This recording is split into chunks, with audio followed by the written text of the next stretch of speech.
Assalamualaikum dan selamat sejahtera. Hari ini kami akan membentangkan tajuk keciciran.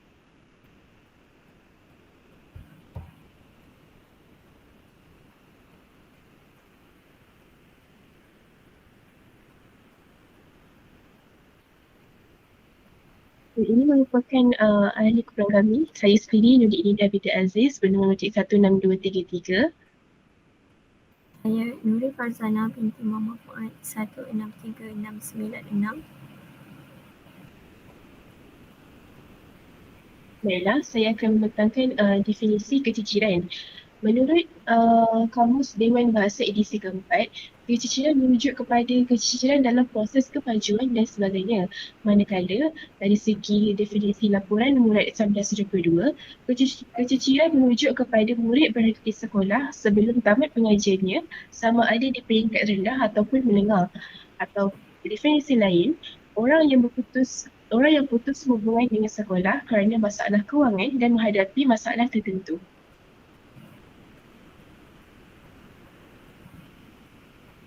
Seterusnya, jenis keciciran. Jenis keciciran mempunyai dua, iaitu keciciran sengaja ataupun keciciran terpaksa. Bagi keciciran sengaja, pelajar ataupun murid boleh menghadiri sekolah tetapi mereka memilih untuk tidak hadir ke sekolah. Hal ini disebabkan dan dipengaruhi oleh sosioekonomi, iaitu pengaruh persekitaran dalam kalangan pelajar atau murid itu sendiri yang tidak menggalakkan mereka ataupun mengajak mereka kepada pengabaian pendidikan dan melibatkan rangsangan serta sikap. Hal ini dapat dilihat apabila murid itu sendiri yang mempunyai sikap untuk tidak mahu hadir ke sekolah ataupun untuk menuntut ilmu kerana pengabaian mereka terhadap kepentingan pendidikan itu. Oleh itu, keciciran sengaja adalah lebih menjurus kepada keadaan diri sendiri dan pilihan mereka sendiri. Bagi keciciran terpaksa pula, gagal dalam peperiksaan dan telah diberhentikan, iaitu pelajar tidak dibenarkan untuk hadir ke sekolah walaupun mahu ke sekolah dan berkemampuan. Sebagai contoh, apabila seseorang pelajar yang telah mendapat keputusan yang sangat teruk atau kurang memberansangkan sehingga menyebabkan perlu diberhentikan kerana menghalang perancangan sekolah terhadap kalangan pelajar. Hal ini dapat dilihat apabila keputusan yang sangat teruk mengganggu dalam perancangan sekolah terhadap aktiviti-aktiviti yang telah dirancang awal bagi kalangan pelajar itu.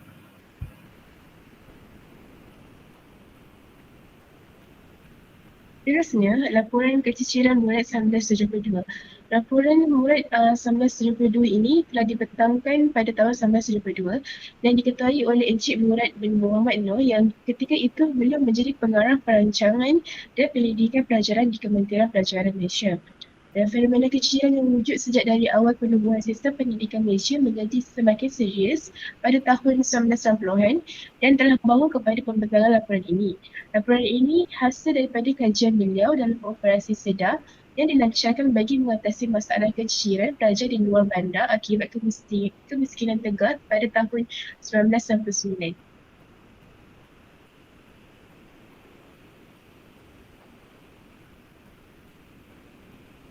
Tujuan laporan murid ini dibentangkan adalah untuk mengkaji punca-punca masalah keciciran dan mencadangkan polisi-polisi serta pelan yang boleh dilaksanakan untuk memperbaiki perkhidmatan sistem sekolah di samping membantu peningkatan taraf hidup masyarakat, terutamanya di kawasan luar bandar.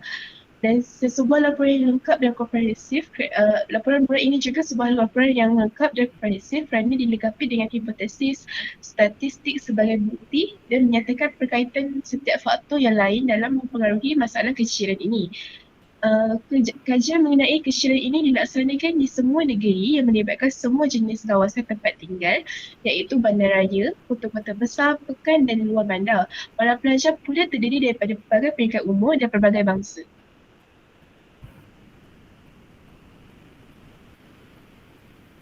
Baiklah, saya teruskan lagi dengan faktor-faktor keciciran. Antara faktor keciciran adalah daripada aspek tahap sosioekonomi ibu bapa yang juga dikenali sebagai Socioeconomic Status SES. SES ini adalah berdasarkan taraf hidup mengikut kategori status ekonomi ibu bapa. Bagi kalangan ibu bapa yang mempunyai status ekonomi yang stabil, ia sangat membantu dan mereka sedar akan kepentingan menuntut ilmu. Jadi, ibu bapa sendiri akan menggalakkan anak-anak mereka untuk menuntut ilmu. Secara tak langsung, perkara ini menjadi kayu ukur kerana dalam berdasarkan laporan murad, semakin tinggi SES ibu bapa, semakin rendah keciciran kanak-kanak tersebut. Seterusnya, pendidikan dan pekerjaan ibu bapa. Pendidikan pekerjaan ibu bapa yang merupakan saluran mobiliti sosial juga dikenali sebagai pergerakan status daripada satu tempat ke satu tempat yang lain. Ibu bapa yang memiliki pekerjaan dan pendidikan dapat membantu memperbaiki taraf sosial dan taraf hidup. Secara tak langsung, ibu bapa akan menggalakkan anak-anak supaya mementingkan pendidikan kerana mereka sedar akan pendidikan ini mampu mengubah dan membaiki taraf sosial dan memberi peluang ke atas pendapatan untuk mencari pekerjaan seiring dengan laporan murad, iaitu semakin tinggi tahap pendidikan, semakin tinggi peluang mendapatkan pekerjaan yang lebih baik.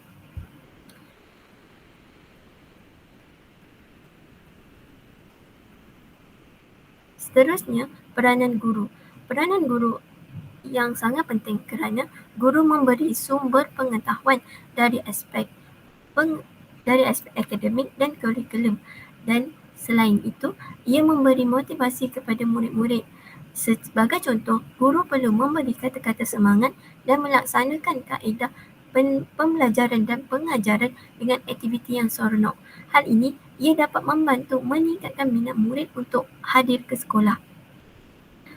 Berdasarkan laporan murad, guru yang merendahkan murid mereka dan memberi kata-kata negatif akan mengurangkan perasaan mereka untuk belajar. Hal ini kerana apabila murid mempunyai tanggapan yang negatif terhadap persekitaran di sekolah sendiri, akan mengelakkan mereka untuk hadir ke sekolah dan menuntut ilmu, seperti daripada aspek guru itu sendiri maupun daripada kawan-kawan mereka.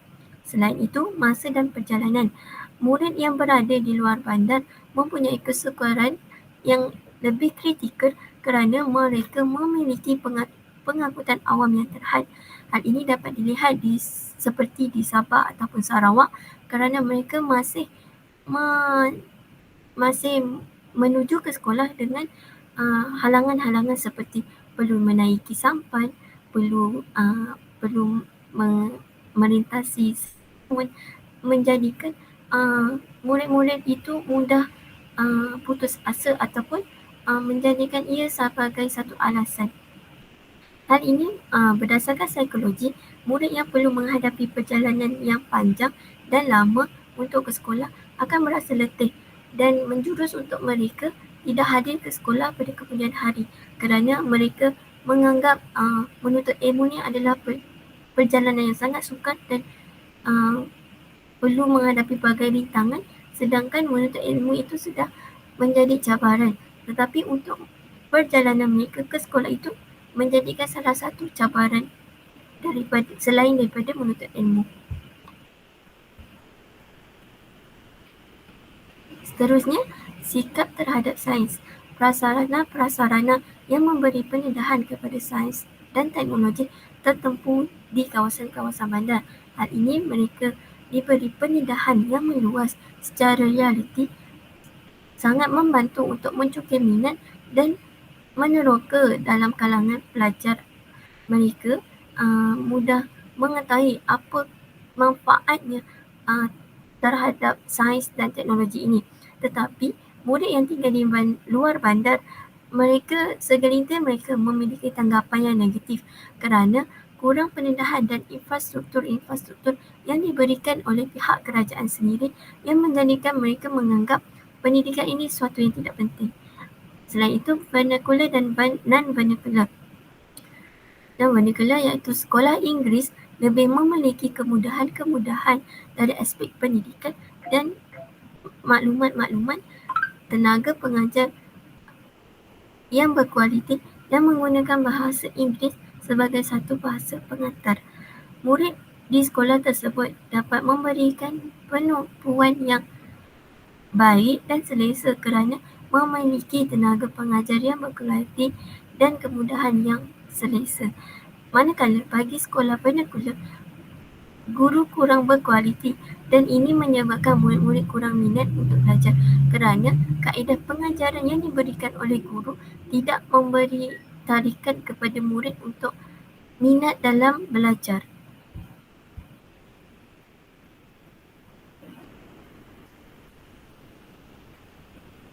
Baiklah, seterusnya cadangan yang dikemukakan dalam laporan minit 1972 adalah antaranya pertama, sekolah berasrama penuh. Pada tahun 1970-an, sekolah berasrama penuh baru dibina bagi menampung keperluan murid luar bandar supaya mereka ni tidak tercici dari persekolahan. Asrama penuh ini juga dilengkapi dengan segala kemudahan seperti perpustakaan, kantin, lain-lain keperluan dan kebajikan murid. Seterusnya, skim pinjaman buku teks beasiswa, pengecualian yuran dan pengajian bantuan. Skim pinjaman buku teks beasiswa dan pengecualian yuran pengajian disediakan kepada murid yang tidak berkemampuan ini kerana mereka boleh mendapatkan buku teks secara percuma dan dikecualikan daripada membayar yuran pengajian bagi membolehkan mereka meneruskan pembelajaran. Murid yang miskin juga juga diberikan rancangan makanan tambahan iaitu RMT yang berhasiat yang disediakan pada setiap hari.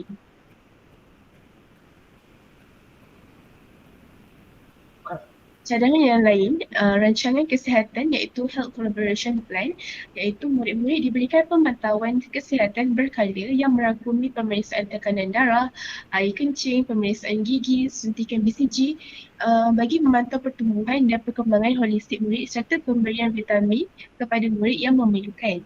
Seterusnya, pembentukan kompleks persekolahan iaitu Develop School Complex di mana cadangan ini diberikan kepada sekolah yang kecil dan terpencil di seluruh Malaysia, terutama di kawasan luar bandar. Laporan murid mencadangkan penubuhan kompleks sekolah yang lebih besar dan mempunyai kemudahan infrastruktur yang lebih baik dan lengkap bagi memenuhi keperluan pelajar yang tinggal berhampiran dengannya, dan hal ini dapat mengurangkan kos pentadbiran, kos setiap murid serta dapat memenuhi keperluan formal sesebuah institusi persekolahan.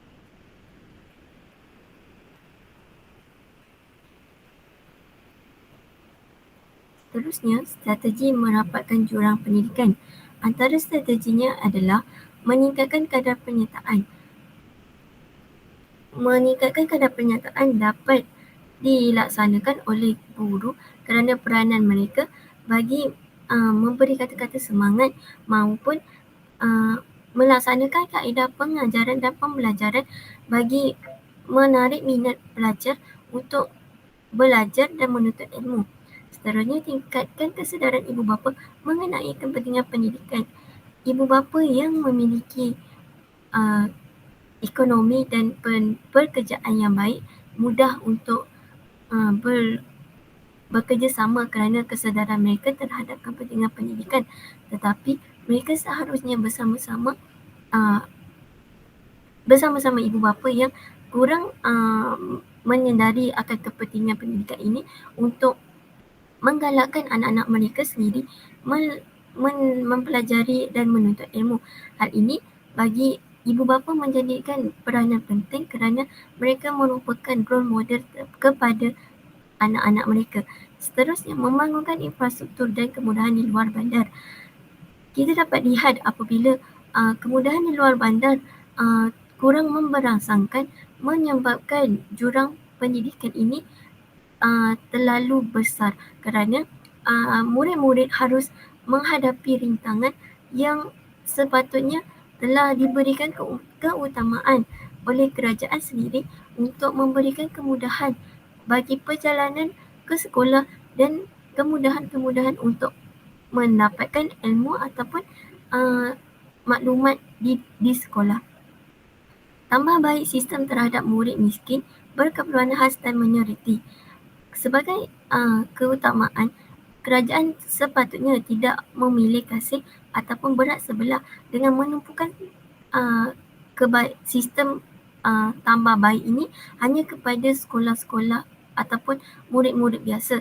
Hal ini kerana tindakan yang pengabaian dan pilih kasih ini akan menorong murid-murid yang mempunyai tahap kognitif dan IQ yang baik dalam kategori miskin ataupun murid berkeperluan khas dan minoriti ini mereka menjadi kurang semangat kerana terlalu ketara perbezaan ataupun tambah baik yang diberikan kepada murid-murid yang daripada kategori miskin, berkeperluan khas dan minoriti. Seterusnya, meningkatkan bilangan guru yang terlatih dan mengikut pilihan. Hal ini, guru-guru perlu mempunyai capability ataupun kriteria yang bersesuaian bagi melatih ataupun mendidik bakal-bakal pemimpin dan generasi akan datang. Hal ini kerana guru-guru yang mempunyai kriteria yang sepatutnya dapat menjalankan kaedah pengajaran dan pembelajaran dengan berkesan.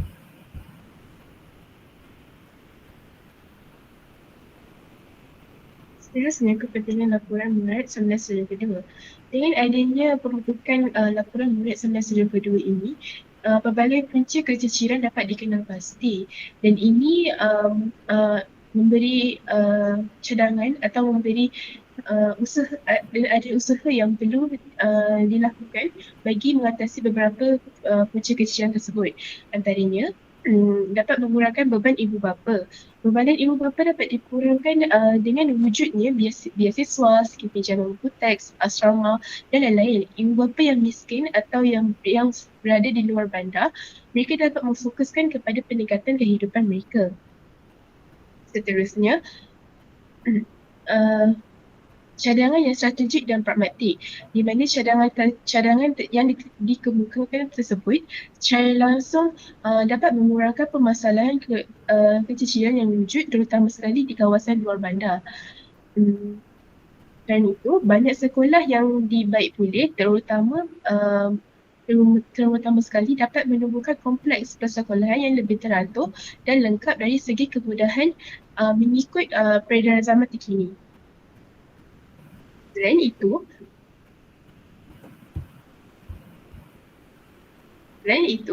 dapat memberikan peluang kepada pelajar miskin untuk meneruskan pembelajaran mereka kerana kebanyakan mereka ni terdapat banyak masalah terutama sekali daripada segi kewangan.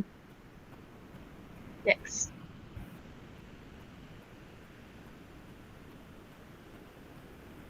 Seterusnya, strategi mengatasi keciciran semasa COVID-19.